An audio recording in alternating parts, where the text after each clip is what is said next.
sit. Welcome to the Dynasty Nerds Fantasy Football Podcast, where we discuss dynasty strategy, rankings, and all things NFL. So get ready to geek out on fantasy football with your host, Rich Dotson. And welcome to the Dynasty Nerds Fantasy Football Podcast. I'm Rich Dotson. He's Matt O'Hara. Hey. And he's Garrett Price. How's it going? I went Fat Albert on you today. Hey, I was like, extra hay. That was a Fat Fat Albert for the horse. I was like, what's going on around here? Fat Albert's way better though. Yep. Hey. Yeah, Garrett. I'm definitely mush mouth for sure. That's just me though. So this is it. 100. You know, like the show is going to pivot here just a little bit now because the fantasy playoffs are upon us. If you made the playoffs, congratulations. Go get that ship. If you missed it, well, that's the greatest part about Dynasty. Even when you're losing, you're winning, unless you don't have your first. And that just really sucks. Major, royal, ginormous, Tyrannosaurus, Brontosaurus, Godzilla balls. Yeah. I'm glad you ended with balls. Unless you have the 1-1. Then it doesn't suck as bad. Yeah, but sometimes even then, like you're kind of somewhat, I mean, honestly, you're somewhat, like if you, regular league, standard PPR, you got 1-1, you're doing a hop, skip, and a jump. Superflex leagues, you're like, man, sure wish there was a quarterback here, not a running back. That'd be a lot nicer than what's going on around here. Where's my Jaden Daniels? Where's my Caleb Williams? I mean, the good news is we're talking about running backs today, and we'll touch on the rookie class a little bit in it. But all that being said, chances are, though, there's going to be a contending team that has 3 quarterbacks that's going to say, I'd like some Ashton Genty in my life. And you could probably get your pick of almost any quarterback. Like, you're not going to touch the top tier. You're not going to touch Allen and Daniels and like a couple of those guys. But you could probably, like, I bet you right now it would be close if you had Genty and no, I think you can do better than that. I think you could get like close to like Joe Burrow range. For a running back? Yeah. A young running back like that? Like, okay, if somebody said Bijan or Joe Burrow. Yeah, probably Joe Burrow. Yeah, but it's close though, right? Like it's in Superflex? Yeah, it's close. Yeah, I guess. Yeah. I mean, you love, yeah. Okay. Listen, stud players are stud players. You'll take them how you can get them. So, exactly. and you're right. We're talking running backs today. So, you know, with the running back class as deep as it is, and we've heard about it now for months upon months. Like, man, this upcoming rookie running back class is deep. So we said this on the show. It doesn't matter how deep the class is. It just matters how many opportunities are out there. So we're going to do over our next 2 shows today and tomorrow, we're going to go through the AFC and NFC and kind of just look at everybody's running back situation, where they're at in the running back room, who's under contract still, who's leaving, and kind of discuss, Garrett's going to kind of discuss some of the incoming rookie class as well. Guys who he thinks predict will go in the first 2 days. So he thinks there's about 7 to 10 guys that go in the first 2 days. And 7 to 10 guys, if you go in the first 2 days, then you're a first round rookie pick, right? If not, you're a pretty high rookie pick. And I kind of went through, I know we'll go through all these teams here. I came up with 13 teams that had the possibility of adding a running back. And I had 8 teams that I felt pretty dead set on adding a running back. That being said, there are free agents available as well. So, some of these teams need a running back because some of their running backs are leaving. So should we start there with the free agent class? Like, who's there? Yeah, why not? So let's start there quick. I'm going to ask you guys, I'm going to read off these names and we'll give them a number because obviously we got to get through this whole show, so we can't spend a lot of time on this. But I'm going to give you the free agent names. We got eight names here. Give me a number 1 through 10 on this guy. A 1 means he's not even getting signed. A 5 means it's a 5. It's 50-50. Like he's going to be he's a timeshare running back. So like if you went like a 4 means he's mostly going to be a backup that's going to get like 6 carries. And then a 10's like this guy's going to come in and be the starter. Like he's going to be he's going to get all the carries. So there's not going to be any 10s on here, obviously, but in that carry. Let's take ones.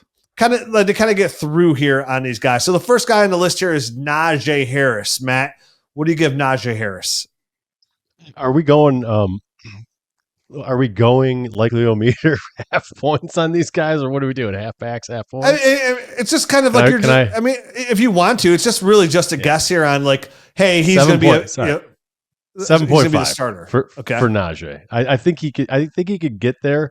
I'm not 100% sold that he's going to be, but I think in the right situation, he's the guy on this list where I'm like, okay, yeah, he can go somewhere and land a job. Yeah, I think that's a good maybe number. 8, maybe 8, 7.5 or 8. It's one of those two. I was going to go 7 or 7.5. Like, I think that's the right range for him. I think he's still like flirting with the committee, but I think he's the main back. Like, there's a clear 1A, 1B, but it's not his show. Yeah, so I was going to give it a 7 as well. He's the number one back in the free agent class. He's still young. I think he can go into the right situation, get kind of signed like a Derrick Henry and see about 70% of the touches there, 7 out of 10. So I give him a 7 as well. Next guy on the list is J.K. Dobbins from the Chargers. Garrett, what do you give J.K. Dobbins on that scale? I'm gonna go down a little bit just because he is coming off another injury that could weigh in people's minds. So I'll give it like a 6. I think it's closer to a timeshare than not with Dobbins.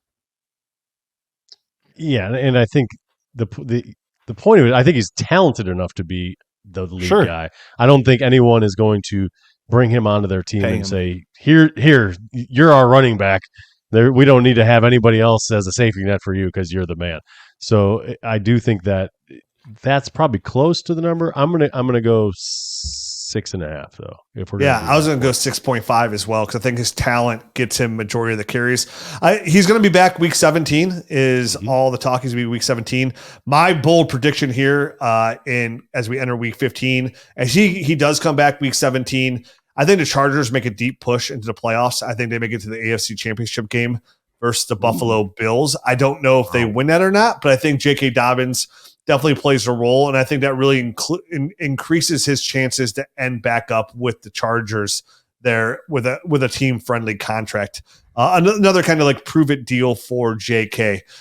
In the system that he knows, which would then obviously bump me up to about a 7. Wouldn't stop the Chargers from drafting a running back, obviously, but again, a situation where he could succeed. So next guy on the list here is old man stud muffin, Aaron Jones.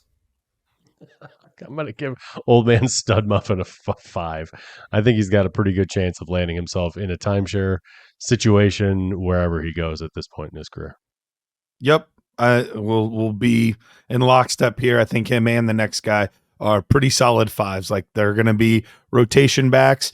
There's not going to be a clear leader. It's going to be hot hand, and it's going to be annoying. Yeah, I think he's a 5 as well. He'll be a 50-50 back. Next guy on the list is Javonte Williams. I'll go first on this one because I haven't gone first yet. I'll say Javonte Williams to me is a 4. I think wherever he signs, he's a clear backup there, and he might get a little bit of decent amount of carries in the right situation. But I think his starting days are probably over after free agency here.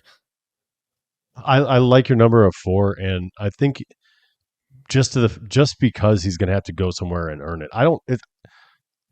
He's such an anomaly. I cannot figure out if he's gassed and completely done, or it's just kind of like a weird situation there in Denver where he's just in a doghouse that he doesn't even know he's in, and sometimes he pops out of it and is the guy and looks okay, and sometimes he's right back in it for something he didn't know he did.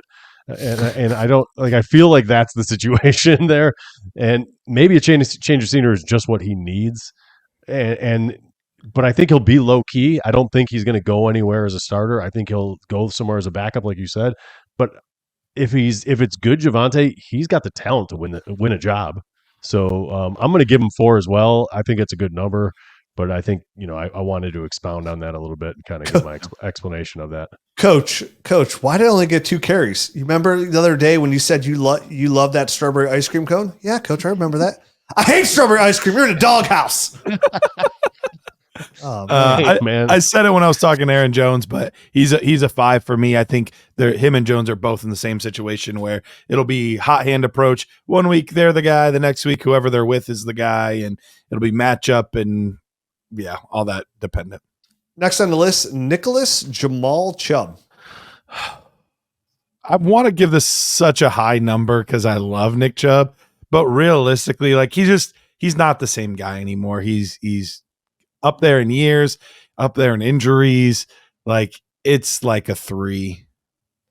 It's sad. I'm not going to give him a 3. I'm going to give him a 3.5. Look at you. Whatever you did, I'm going to do it a little bit higher. But it's true, man. He just hasn't popped yet. And listen, he could still be working his way back. And I'm not going to bury the guy because Chubb he's such a freak as far as his workout and work ethic and all that kind of stuff. But Father Time is undefeated, so it's hard to really hop on that bandwagon full-fledged to think that Nick Chubb's going to go out there and get himself a starting job somewhere. Yeah, I think he ends up re-signing with the Browns on a team front of the deal. They need a good I mean, with everything they got going on, they need something positive, and he's a Cleveland legend, fan favorite. I'll give it a 5 because I think they do to bring in another guy, or if anything, even at best, he's a 50-50 timeshare, but I think he can get another year deal here in Cleveland. Next on the list is Rico Dowdle of the Dallas Cowboy, who's really come on these last couple of weeks with some nice runs for the Cowboys. I mean, I think right now he's artificially being forced up, and he's doing okay with it, but I don't think any team is going to see him as anything more than a 1B. So I'm going to go 4.5 because I think 5 would be like 50-50. I think he's going to be a guy that would get less than 50% of the carries. Yeah, I think that's fair. 4.5 is about what I was thinking too. I have been impressed with what he's done, and he's made the most of his opportunities. But even watching it, like he's nothing special. He's getting what's there when it's there, and he's catching the passes he's supposed to, and he's making the plays you would expect an NFL running back to make. He's just not doing anything other than that. Yeah, I'll give it about 3.5. All right. Next on the list is Mr. IR, A.J. Dillon. 2. I was going to give it a 2 as well. Last on the list is Alexander Mattison, who thrives in the backup role. Yeah. 2. Backup extraordinaire. I give him a 2.5 because when he's a 2, he gets an extra half. Coach, you need 3 yards. I'm going to get you 3 yards. Coach, you need 5 yards. I'm going to get you 3 yards. Amen. Preach it. Yeah, I'm going to give him a 3.5. Somebody can just come in there and, get 3.5 carries out of 10. Yeah. Offense season. Fair. All right. Yeah, that wraps up. That's the free agency class. Rich, I know you mentioned it, the rookie running backs. We don't have time to like really dig into these guys, but Matt, you had the good idea. Originally, I just put like, hey, there's 7 to 10 guys that are kind of expected roughly in the at least first 2-day conversation. I don't expect necessarily all of these guys to go. So I have a net 11 names on the list. I would expect probably 8 of these 11 to be day 2 players. So here's the guys that I feel are like locked. The guys that are locked, Ashton Genty. Day 2 or better. Day 2 or better. Day right? 2 or like, better. Yes. Okay. Or day 1. The only guy I expect to go on day 1 is probably Ashton Genty. I don't think any other running back is going to go day 1. But guys that I feel really strongly are going to be day 2 guy or round 2 guys, I should say. Omarion Hampton, Caleb Johnson, Quinshawn Judkins, and then Travion Henderson's kind of right on the border. And then, so those guys I feel locked that they're going to be day 2 picks or better. Then you have Ollie Gordon, Dylan Sampson, Nick Singleton. I think they're probably going to be round 3 guys. That's where I'd project them right now. We'll see. Things can change, combine, all that kind of stuff. But I feel pretty solid about them being round 3. And then guys that are kind of on that fringe of round 3, round 4, DJ Giddens, Khalil Mullings, and then Bayshu Tootin from Virginia Tech. Tootin's a fun little back. I'm glad you said that name and not me. I was like, I looked at that on the page and went, who? Well, how the heck? Okay. Bayshul You could tell the announcers didn't want to say his first name a lot because they just said Tootin a bunch. Tootin. Tootin around. Call him Mr. Beans. There we go. All right, let's jump into these teams now, and let's see where these guys can end up. So obviously we got some free agents, and we got about So we got 8 free agents, probably 5 or so that we think can come in there and actually get a starting job potentially. So let's see where there's some roles for them. And then obviously, Garrett, you said 11 rookies? Anywhere between 7 to 11 guys that could be taking on at least a strong committee role, and some of these guys even like lead workhorse back type stuff. All right, let's dive into these teams. First one up is the AFC North. The Baltimore Ravens currently have Derrick Henry, who's 31 years old. He won't be an unrestricted free agent until 2026. They can save $7 million by cutting him after the season, but the way he's playing that offense, I do not expect that to happen. They still have Justice Hill, who's 27 years old, Rashid Ali, who's 24, and Keaton Mitchell at 23. So for the Baltimore Ravens, what do you guys think here? Yeah, no, I think Baltimore right now is sitting there. They're obviously going to be running through Derrick Henry this year and probably next year as well. So I don't think there's urgency on their part to get a guy, especially when they've got all these guys that kind of complement Henry. Next year might be the year where they're in like a we need to get a guy in here type of mode. But I think if the right guy fell to them, Baltimore always wants to be physical. If they could maybe switch out a Justice Hill, a 27-year-old Justice Hill, and take whatever cap hit that would take. He's not making much money. So I could see him getting replaced out of those guys because we haven't seen anything out of Rashid Ali to know if he's anything. And obviously Keaton Mitchell is just a smaller back that's more of a complementary speed type of guy. So I could see them going somewhere in the draft. I don't think anyone's going to go there for free agency purposes because Derrick Henry is just going to be the guy next year. Yeah, and I think it's interesting to see like the whole depth chart because some of these teams, like it's good to realize who's under contract, who's not, because there's going to be teams that are more likely to draft day 3 guys, round 4, round 5 type of guys, just because they don't have the depth. Like they don't have anybody else under contract. We got to get somebody else in here. So some of these teams will just take some of these guys and maybe even as much as a 3rd rounder, just simply because we don't have any depth at the position right now. We didn't sign anybody, but Baltimore is one of the few teams that they have their full complement of running backs. So there's no urgency at all on their part unless they say, we think that Ollie Gordon is our next Derrick Henry, or we think that Omarion Hampton is our next Derrick Henry, our physical bruising downhill guy. Like I want to take him. So unless that's the scenario, I think you can feel pretty confident in that being pretty much the same backfield next year. Yeah, I kind of agree with Matt. I think if the right player fell to them, they might make it work. Like, a guy like Quinshon Judkins would fit right into the Baltimore Ravens mindset. So, like, if he was possibly there late in the second, one of the surprise picks, like, wow, they have all that depth. They took a running back there. I think they're really big on just taking the best player available and then the right players there for the future. And honestly, just do what like the Bengals or the Lions are doing, right? You can run 2 running backs there. Definitely the way they play football. Definitely AFC North. I think it wouldn't surprise me. This is a sneaky team that had on one of my 13 that would possibly take a running back in the first 3 rounds. I gave them the sneaky team part of it though, because it'd be kind of like somewhat of a surprise. Like, ooh, the Ravens took a running back in the 3rd round. They took that big guy or a shifty guy to even offset Derrick Henry, which we know they've tried to do now for many years. So, that speedster at running back, they did that for 5-6 years, where they tried to take that speedster running back that can get out there in the edge, and they kind of pivoted here with Derrick Henry. So we'll see here. Next team on the list is the Cincinnati Bengals.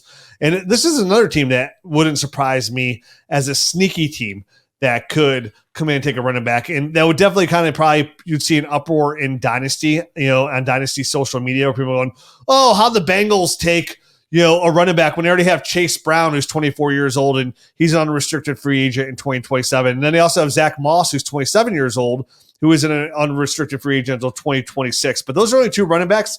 So they don't have a ton of depth there. They obviously have a lot of holes because they've been losing all year. But this is a team that I think could be sneaky in the running back market. Not likely, but sneaky. Yeah, and obviously that Zach Moss contract, it was a 2-year deal, so he's there until 2026 is his free agency year. But they could really get out from underneath him this offseason and save $3 million, $3 million plus against the cap. So.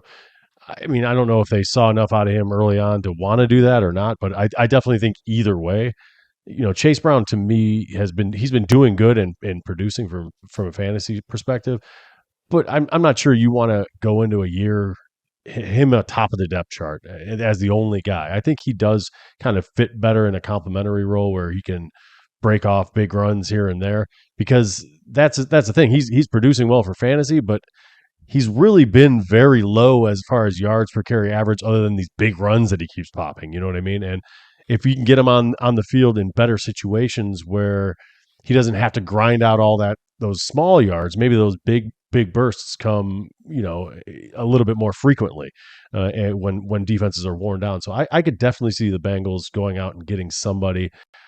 I would imagine probably through the draft, because that's the way they operate more so, and they don't have a ton of cash. But if the right situation happened, they maybe they could get a free agent if one of these guys is hanging out there for a really long time and they get a good deal on him. And it makes sense. Matt too said even saving that $3 million, this is a team that's going to pay Jamar Chase next year. They have people to pay. Joe Burrow's advocating for T. Higgins to stay, so more money, which Joe might not get his way that way. But this is a team that's going to try to save money. So I can definitely see a Zach Moss getting released kind of situation. And then they, like you said, they just back him up with a guy like Chase Brown, invest in that young running back for cheap and run a 2 running back combo. I think a Khalil Mullings in the 3rd or 4th round would make a ton of sense for them. Think back when they had Jeremy Hill and Gio Bernard. Like, I think that's what Chase Brown and a Khalil Mullings type could be, because he's not going to do anything in the receiving game, but he is a very physical, bruising back that isn't going to be as expensive as some of these top tier guys. So I could see a scenario like that potentially playing out. All right. Next on the list, we have the Cleveland Browns. Definitely in need of running back. All they have in the roster is Jerome Ford, who's an unrestricted free agent in 26, and Pierre Strong, who is 26 years old, and he'll be an unrestricted free agent in 26. And all these ages we're giving you are going to be the age they are when the season starts next year too, by the way. So You're like, oh, Pierre Strong's 25 or Jerome Ford's 25. They will be 26 when the season kicks off next year. So all the ages we give will be kickoff 2025 ages. Yeah, I think the Browns are one of the most likely teams to take a running back. The hard part with the Browns is they need a lot of things. So I don't think they're going to be able to prioritize it quite the same way that other teams. They have 2 third-round picks. So that's where I envision the Browns making a move on a running back with like that first 3rd-round pick, which should be a pretty good value there. Like maybe, I could really see like Travion Henderson being a Cleveland Brown in 2020. They have a pretty high 3rd-round pick. And I guess it's one of those situations where I can see that falling into their laps, and that's the route they go. And he'd be a really good complement with a guy like Nick Chubb if they brought Nick Chubb back. Yeah, that's what I would love to see that. If they got a Travion Henderson in the early part of the 3rd, like I think that would be a steal for them. And I think he would be that home run threat that they kind of hoped the Pierre Strongs and the Jerome Fords and like those guys could be. That's what Travion Henderson is. I mean, he's lightning in a bottle. So that would be fun to pair him up with the Nick Chubb if they were able to bring him back. No doubt they need some help there, and that would be a good scenario. So I'm on board with all that. Jerome Ford and Pierre Strong are both just kind of backup guys. So they need somebody to lead that thing. And Chubb, if he does resign, probably isn't the long-term answer for more than next year. Yeah. Yep. Last in the AFC North, we had the Pittsburgh Steelers. Definitely going to need a running back with Najee leaving. There's a possibility to re-sign him, but right now, looking on the roster, the only thing guaranteed is Jalen Warren, who'd be 26. He's a restricted free agent in 2025, and Cordero Patterson, 34 years old, unrestricted free agent in 2026. So this is a team that 100%, kind of in the Browns mold, definitely needs to add a running back here. Now they are a contender, so depends on that Russ contract, how he gets. If they go out in free agency and sign somebody they can fit that mold. It'd be weird not to bring back Najee unless they just don't like Najee Harris. But like along those lines, they're definitely adding a running back. Yeah, they're definitely adding one. Cordero Patterson, 34 years old. They're not even really using him anywhere. They can save about almost $3 million by cutting him next year. I wouldn't be surprised if he was off this roster. He was kind of a guy that I feel like Arthur Smith kind of brought in from Atlanta, and I mean, what he runs it every once in a while, and I don't even know if he's doing. I think it was kick punt return returns. stuff was why they brought him in, but yeah, he's not doing much there even. There's just better people out there at this point. I think he's kind of lost that juice. So I could see them moving on, and really, then it's just Jaylen Warren on this roster.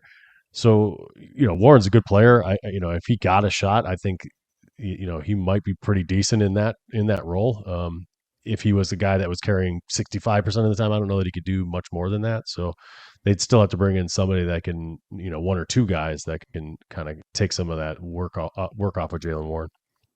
Yeah, and he's a weird one contract wise too, because he's technically, I left him on here because he's a restricted free agent for 2025, but he could just as easily be gone as well, depending on if a team really likes him. So it'll be really interesting to see what Pittsburgh does here.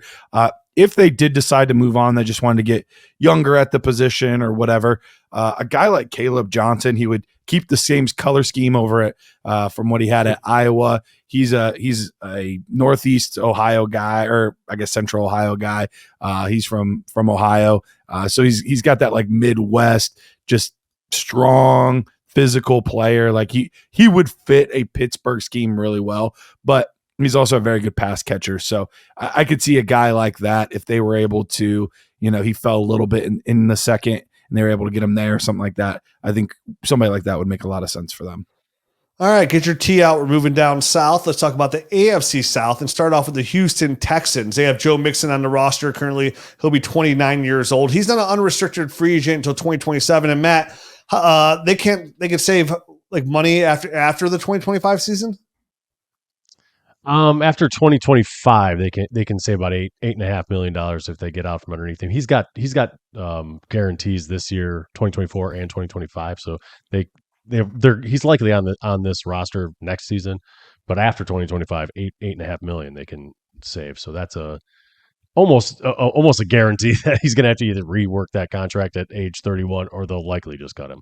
Well, we'll see. 30. The salary cap at that point, that might not be a bad value if he comes out and has another really good year like he has this year. So, but age, man, like he's going to be 29 next year and then 30. Like, that's Derrick hard Henry to stomach. Yeah, but I guess you're right. He's only going to count $10.5 million against the cap in that last year of his contract in 2026, but we'll see, man. We've now seen in back-to-back years that running backs at the age of 30 strive as high-end fantasy football running backs. We have Derrick Henry this year. We had Raheem Mostert last year. So, like, we kind of talked about this like a couple weeks ago. This is like with today, like everybody kind of playing just a little bit longer. There might be a little bit more shelf life on these running backs. This is not me preaching up Joe Mixon, like guaranteed to be good. But I'm just saying there is a small chance that he could be a Houston Texan for those next 3 years. Unlikely. You're right. I guess I don't give him enough credit. There really is no hitting like there used to be in practice. So those guys aren't taking the beating that they're taking on a daily basis, basically that like they used to. Like obviously the training has come a long way, the off-season training. So these guys, their bodies are better able and equipped to kind of handle some of this punishment as well. So it's possible. I guess I don't want to poo-poo it too much, but the numbers are the numbers. If they're in a crunch and he's not performing, the chances of him being here are pretty slim after the 2025 season.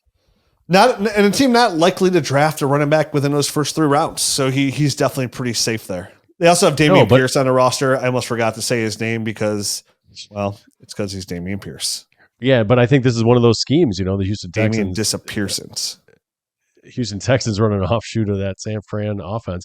This is another place, like, I don't care where they draft a running back. If they draft them, I'm kind of interested just to see, because they seem to be able to find these guys pretty late, plug them in, and they just work in their system. So especially if they've got speed, I feel like those are the guys that kind of pop out of nowhere. And similar to the Ravens, anytime you have an older running back, if the right guy fell to the right spot, they could snatch somebody up. Maybe CJ Stroud's like, hey, Travion would be amazing in our scheme. They played together at Ohio State. Like that, something like, honestly, Henderson would look amazing in the Houston Texans offense. So not because Joe Mixon's playing poorly at all. He's playing amazingly. But something that could happen just because of his age. Next on the list are the Indianapolis Colts. They have Jonathan Taylor, who will be 26. He won't be an unrestricted free agent until 2027. They can save $13 million by getting rid of him after 2025, but this is a team that definitely needs to add a running back with only Jonathan Taylor. The Colts stable is small. Yeah, there aren't many horses there in the Colts stable. Yeah, it should be the Indianapolis Colt. Touche. So yeah, I mean, listen, we all have been kind of talking about Jonathan Taylor lately. Is he elite? Is he not elite? I think that kind of has fallen off. And now is he good? Should you start this guy and feel confident week in and week out? What's funny is I was doo-dooing on him last. Like, and you guys were like, oh, that was like the worst on him. And literally that next night, I made a dynasty trade for Jonathan Taylor. Like, somebody You're like, what a deal. Yeah, I got him for a second round pick, Rico Dowdle, and I don't know, somebody else I wasn't really interested in. So I was like, I guess I have. And it got offered to you, which is hilarious. Yeah, I was like, I guess I got to get Jonathan Taylor. Yeah, no doubt about it, man. So yeah, they have to add somebody here. I mean, I don't know if it's going to be of any consequence, just because Jonathan Taylor, when he's healthy, is the guy. But he's not been healthy for full stretches of the year. You know what I mean? For the a full season for a long time. So I feel like whomever they pick is going to have to be one of those higher end backup type of guys, and they're going to be able to fill in for chunks of games if he misses. I feel like $2.5 million a year for Alexander Mattison would be a great fit for this team. Perfect.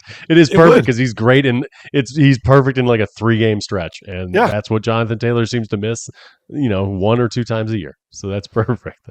Yep. Yeah, this is definitely a team that could use free agency to come in here. Definitely the rookie contract to kind of offset that, give him a nice backup. Also, wouldn't be surprised me as well. Like, this is a team that kind of sweeps the leg on a running back we like. Like say Garrett, you come in here and you're like, man, like Nick Singleton out of Penn State, some of those lines, like, man, we really like Nick Singleton. He's a very solid running back. And then he gets drafted by the Colts. You're like, all right, well, Nick Singleton's getting moving down my board a little bit here. It just seems like one of those year. Yeah, it happens all the time. So, like, even Zach Charbonnet with Kenneth Walker. Sometimes you just see these running backs, like, you like to running back, and Zach Charbonnet was a high second-round pick. So it's like sometimes they come in, you're like, I don't love that spot. And the Colts could be one of those spots this year that really kind of like sucks the wind out of the sails of one of these young guys that you like. Next in the AFC North or AFC South, I apologize. We have the Jacksonville Jaguars. Travis Etienne, who got his 5th-year option picked up, will be 26. He's not an unrestricted free agent until 2026. They also have Tank Bigsby, will be 24. He's not a free agent until 27. And Keelan Robinson, who won't be a free agent until 28. This is definitely a team I do not envision drafting a running back at all, and there will be no sweep in the leg. They have Bigsby. They have Etienne under contract. They have a lot of other needs and different ways to go. I think running back's on the bottom of their draft board. I would think so too. I'll say this, though. This is the first team that we've come to that I think has a realistic shot at having a brand new head coach next year. So that's the one thing that could always mess all of this up, is anytime you get a new head coach, that it's tough to trust any non-superstar, and I don't think we'd consider any of these guys superstars. Yeah, but guaranteed money talks, definitely when you don't have a new GM. For ETN, for sure it does. Yeah. Yeah, but that's next year for ETN. That's it. I mean, that's $6 million. So I mean, they could be planning for the future for sure by drafting a guy somewhere in the second round, and Tank Bigsby has been nice when he was healthy this year, and he's looking like he's healthy again now, but he's not the answer. You know what I mean? Like he's a backup guy. So I could definitely see this being a place where, they bring in a guy and it takes a year and he just supplants everyone there, and it's a whole new room. So I think the odds of the Jaguars taking a running back in the second round are about the same odds as my wife coming down these stairs right now, walking in this room saying, you know what, all I want to do for the rest of your life is just really just please you in any way that you want to be pleased. So, not good. Not good, Billie Jean. Thank you for keeping that clean. Let's move on to the Dynasty Titans. I love that we consider that clean. Hey, man, that could have gone a lot worse. It could have gone a lot worse. That's fair. That's fair. Garrett, you don't want to make your wife making you pie and homemade sushi and bringing you iced coffee whenever? I do. I don't like sushi or coffee, but sure. Oh, that's right. I forgot you don't drink coffee. I ended up getting that really nice coffee machine, by the way. Did you get it? Yeah, it's in it. Somebody wrote, like I said, somebody wrote me a nice, I can't remember if it was an email or what, saying how much money they saved and how it's such a great decision. And I've had it for a week. And boy, is it such a great decision. I'm drinking more espresso. It makes iced coffee and it makes it really good too. So cold press, cold brew, anything when you, for a coffee lover. Merry Christmas to me. For somebody who doesn't like Christmas. Next on the list is the Tennessee Titans. They got Tony Pollard, who's 28, won't be an unrestricted free agent until 27. They can save $7.25 million by cutting him after 2025. See you later, Tony Pollard in 2025. And they have Tajay Spears, who'll be 24, won't be an unrestricted free agent until 2027. So Tajay Spears, still young, still alive, still viable, still an option. Garrett, will he be the guy in 25? The guy alive I think 25. I think it's both of these guys next year, and I think Tony Pollard is still, unfortunately, going to be the lead guy. As much as I want it to be Tajay Spears, and I love his game, Tony Pollard's played well. They have no reason to go away from him at this point. Maybe after the season because of the money that they could save. Maybe after the 25 season they do, but before that, I think it's going to be both of those guys. And I would be surprised because of the money and the draft capital that they already have invested in the position if they take a running back, but they're not taking a running back. It would be a big surprise. I don't see my wife over there rolling sushi. You don't think this is a place that they could take a running back next year? I kind of feel like it is. I feel like I'd be the new surprised. Tajay coaching. showed enough, and they got to pay Pollard. Okay, Tajay looks still like decent when he gets in there. Even though, to be fair, I was all along when Garrett took Tajay Spears at 112 in the post mock draft. I did not agree with him at all. I thought it was a terrible pick. I was with everybody else. It was such a bad decision. Sorry, I feel like Callahan hasn't. He didn't draft either one of these guys. You know what I mean? Not. Like he was under this is But he signed Pollard though. Pollard signed this offseason. Right. He did sign this offseason. Well, my, the turntables. I said drafted. He did not draft either one. Which was accurate. He did not draft him. Cowboys did. So, Nana Poo, stick your head in. Let's move a little to our right and go east here and jump on the Buffalo Bills and see what they got cooking in the running back room. They got James Cook, who'll be 26. He's on an unrestricted free agent until 26. And they got Ray Davis, 25-year-old rookie this year, won't be a free agent until 2028.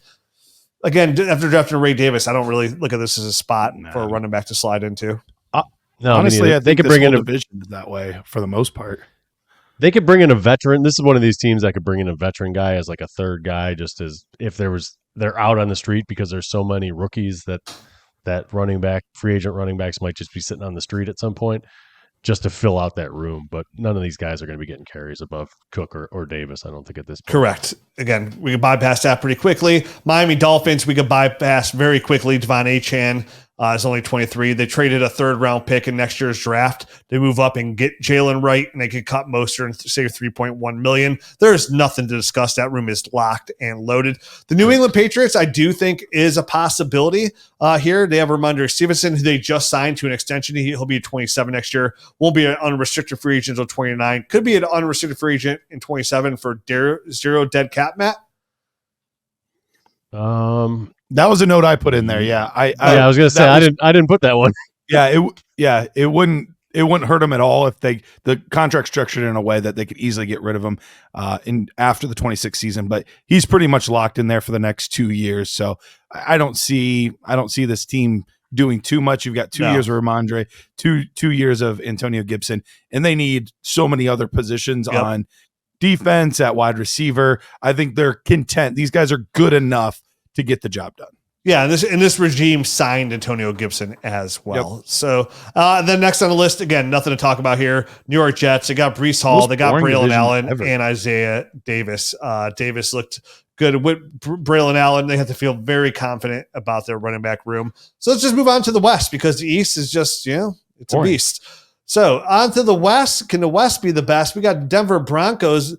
They definitely need a running back because they have Jaleel Oof. McLaughlin, who's 20. He'll be 25. He's a restricted free agent in 26. And then Audric Estime, who's only 22 years old. So this is a team that is looking to take a big step with the Bo Nix looking good as rookie. This is a team I say now, could they draft a running back? This is a team that I could see enter free agency. I think Najee Harris would be a good fit out there in Denver. This is where I kind of envision him signing him. They'll have the money. They could use a good running back out there. Najee coming out of Pittsburgh would be a good fit. I see them signing a free agent more than drafting one, but again, you never know. Yeah, you never know. I think Peyton might want to get his guy in finally. You know what I mean? I feel like they've been messing around a lot at this running back position since he's gotten there. They're even, they just came out today that Peyton's pissed at himself for not using Mims more at running back earlier, the wide receiver. So there's some stuff that he wants out of that position that he's not getting, that he's messing around with running backs or wide receivers now. And I mean, you just look at New Orleans, who he had there as far as, one of the best pass catching running backs of all time. I mean, he always seems to have a good pass catching running back. But I think, if he could get a Kamara type of guy, I don't know if any of these guys are that type of guy. Oh, I thought about Pierre Thomas. Yeah, Pierre Thomas. Well, Pierre Thomas was a good pass catching back too in his time. He was. So was Reggie Bush. Yeah, exactly. So, if there's one of those type of guys in this draft, Singleton's got 37 receptions. I haven't watched any of these guys to know, but obviously Hampton as well there at UNC has 38 receptions. So, if he could get somebody that's a pass catching weapon, I think he would snatch him up in a heartbeat. I'll say this. I think there's 4 or 5 teams that if the cards fell right and they, depending on where they're at in the draft, they could take a stab at Ashton Genty. And I think the Broncos are one of those teams where, depending on, where he was, if they make the playoffs or not, all of these kinds of things, we'll have to see how it all settles. But I think they're one of the teams that if he was there, I think they would gobble him up. I think Ashton Genty is going to go higher than we think he's going to go. Kind of like I could see him going top 10. The problem is definitely see him go top 10. The problem is right now the top 10 teams, there's not a lot of teams in there that you're like, yeah, I think they would take a running back. You've got the Raiders, but they're at 1 right now, so they're going to take a quarterback. You've got New York at 2. They're going to probably take a quarterback too. Which New York? Sorry, the Giants. Okay, all right. So they're going to probably take one at 2. At 3 right now is the Patriots. I think they're hoping that 2 quarterbacks go and they get Travis Hunter at 3 is what I think they're hoping. At 4, we've got the Carolina Panthers. I don't think they will. 5, then you have the Jacksonville Jaguars. I guess maybe they could. No. Next team, I think, could do it. The Tennessee Titans at 6. I don't think they would. They could, though. That I could see them going wide receiver pretty heavily there. The Jets at 7 won't. The Browns, honestly, at 8 could. That would be wild, but they could. Are you on Tankathon? Yeah.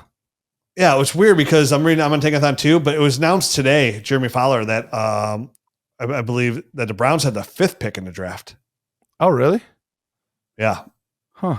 But the rest of it, I'm on Tankathon too. We'll just go by this order. But yeah, I was surprised too that they announced it this morning because the draft order is based on obviously the waiver wire order would be the draft order, and the Browns are currently 5th on the waiver wire, which means they would have the 5th pick. He actually tweeted out the draft order, and the Browns. Oh, interesting. 5. Yeah, I was just looking at Tankathon. So if that's switched, then definitely a possibility. But I think the Browns are the first ones that I think could do it. Maybe. I don't. I think the highest seed here really. I think be a sneaky spot. I think there's a couple spots up here. One being Chicago, who's currently at 9. Chicago would be 9 on my list. That'd be a really good fit for them. And then the Bengals right now picking at 11 would be another really good spot for Ashton Genty on a need position there too for an owner that does not want to pay running backs. At 10 for me is the New Orleans Saints, and that's another one that I think could be in the realm of possibility.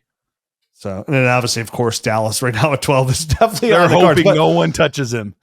And listen, we still got, with their situation and, they just lost over Overshone and we still got 4 more games to play. Like the draft order could change pretty quickly out here. So next team is the Chiefs, another team that can definitely add a running back. The guy, Isaiah Pacheco, he won't be an unrestricted free agent until 2026. Carson Steele, who's only going to be 22 years old. But this was a team that offered a contract to Josh Jacobs. So they're definitely on the board for free agency or the NFL draft. Yep. Could this be a J.K. Dobbins type of place? Would he fit there? Yeah. Oh, if you want to make me go from 6 to midnight. I mean, obviously they've seen him, a little bit more because they're playing him in division this year and stuff like that. So I don't know if they've liked what they've seen, if he's piqued their interest, that could be a really nice soft landing spot for a J.K. Dobbins. Man, I think he and Pacheco would really work well together. You know what I mean? Yeah. The physical banger, the guy that can, and then the slasher. I'll take it back, baby. I don't need my wife to make me sushi. I just need J.K. to go to KC. Rico Dowdle would be another one in free agency. That would be a nice fit with that as well. That would be a good fit. Honestly, any running back that goes there is going to be a nice fit. Sure. If Alexander Madison signed there, I'm like, oh, that's a good spot for Alexander Madison. It's a testament to Andy Reid because he does a great job of finding out what guys do well and then showcasing that in a creative way in his offense. So you're right. Basically, anyone going there would end up being a nice free agent, rookie. We're all excited no matter what. I mean, look at the dome with Pacheco. So after KC, we're moving down the list here. We got the Las Vegas Raiders, that is. Zamir White, who just went on IR. Dylan Lave, Sincere McCormick is look good, but he's restricted free agent 26. Is that what it is for them? That's an exclusive rights free agent. Exclusive rights. Yep. I was like, free agent. So, definitely need a running back there in the city lights of Las Vegas. Yeah. Yeah. At this point, obviously, Zamir just, this was his opportunity to kind of seize this thing, and he instead his hamstring seized up, or his quad seized up, and he's done. So his talent seized up before that, unfortunately. Yeah, he watched the movie 8 Mile, and he forgot to turn the volume on. Doesn't hit the same. I think they're one of the, I would feel like I did about the Cowboys last year. If they didn't end up drafting a running back, I would be shocked. I would be absolutely shocked if they didn't come out of the draft with a running back.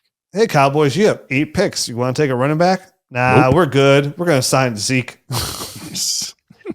We got this planned. It's all right. Look great. Last team on the list. This team needs a running back as well. They have Gus Edwards. He's going to be 30 years old. They can save $3 million by cutting him after the season.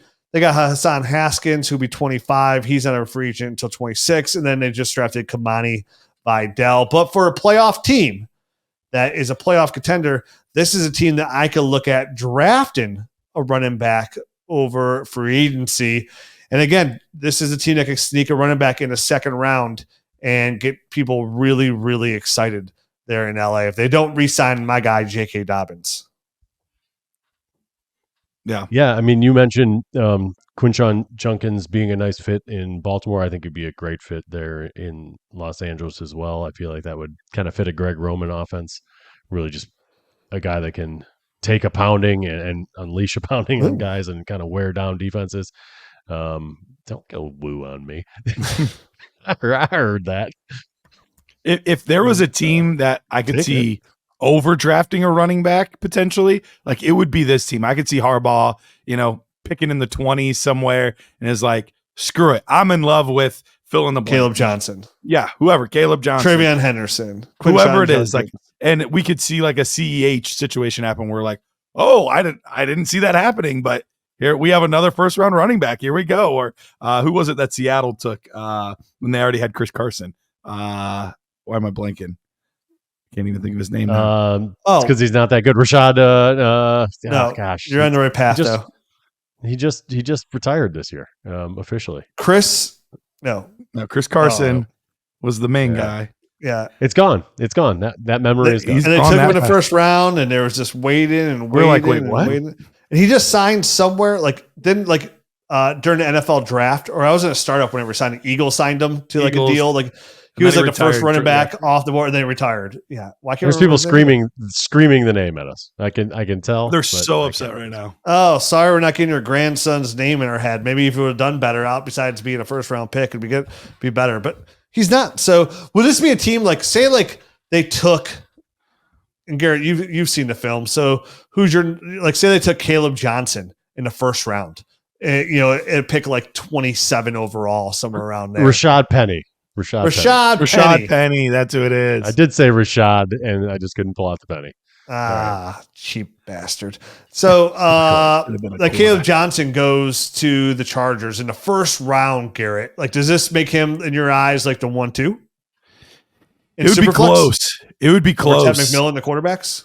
Ted McMillan and the quarterbacks are all going to be right there, depending on what happens with Travis Hunter. He's going to be pretty interesting as well. But that would make it really tough because I think there's a group of 3 or 4 running backs right now where all of these guys I think are very solid second-round picks. And if any one of them were to jump into the first with a team like the Chargers that loves to run the football, it's a great landing spot. All of a sudden, they get really interesting. The thing that we have to be careful of is we've done this before with other guys, and we mentioned CEH, he's one of them, where amazing landing spot, and we artificially inflate them. We just got to make sure the talent is equal to what we see as the possibility with that team in that draft spot. But yeah, it would be really tough not to draft him 1-2 if that were the case. Yeah, you can't expect me to smoke marijuana leaves and not giggle. First round running backs are going to get me excited. We're all going to overdraft them. There we go. Giggle. Tee-hee. So stay tuned tomorrow. I'll have the list. Tomorrow we're giving away 2 winners tomorrow. On tomorrow's episode, we're going to give away a shirt for somebody who left a rating and review for the podcast and the app. We're doing a Christmas giveaways. That's how you enter. You just leave a rating and review. We're going to read your name off on the show. Never better time than ever to get, all the stuff on the app, right? Join the Nerd Herd today. We just had an app update where your team records now show up on there in the app as well. Little addition on there, a little something simple. Go ahead and read the updates out there. Download the Dynasty GM. Now that you're in off season, remember there is no off season in Dynasty Fantasy Football. And where we thrive is the off season, right? Like our rookie coverage is second to none. We have dominant aspect, and the league analyzer is really helpful this time of the year in the offseason to help navigate your offseason because this is the most important time. It's a prep, getting ready for the regular season and making sure you're in the best position to get a championship. And with the mock draft tool inside the app, with the league analyzer, with the trade calculator, with the trade browser, you have all the tools at your fingertips to do just that, dominate the offseason, get ready for that 2025 season and make that push, or at least have yourself set up for being much closer for that push for that championship run, which so many of us right now are making our first step towards. I made the playoffs in, I think, about 85% of my leagues. So I feel really good about that. A couple buys in there, hoping to get some ships in there. So join Nerd Herd again, dynastynerds.com. There's usually like a good promo run on there for some discounts. So if you get on there early enough, you might see a good promo code. Just go to dynastynerds.com, check that out. And we'll be back tomorrow with some giveaways. Adios. Hey, Nerd Herd, Dynasty Nerds has an incredible new offer from Underdog Fantasy for new customers. When you sign up as a new customer, you'll get a chance at their new customer free pick. But that's not all. Underdog is also offering incredible deposit bonuses. Use the promo code NERDS when you first sign up, and Underdog will give you up to $1,000 in bonus cash with your first deposit. That's right, $1,000 to kickstart your fantasy football journey. Don't miss out on this fantastic opportunity. Head over to UnderdogFantasy.com or download the Underdog app. Sign up today with promo code NERDS and start your journey to fantasy football glory today. Must be 18, 19 plus in Alabama and Nebraska, 21 plus in Massachusetts and Arizona, and present in a state where Underdog Fantasy operates. Terms apply.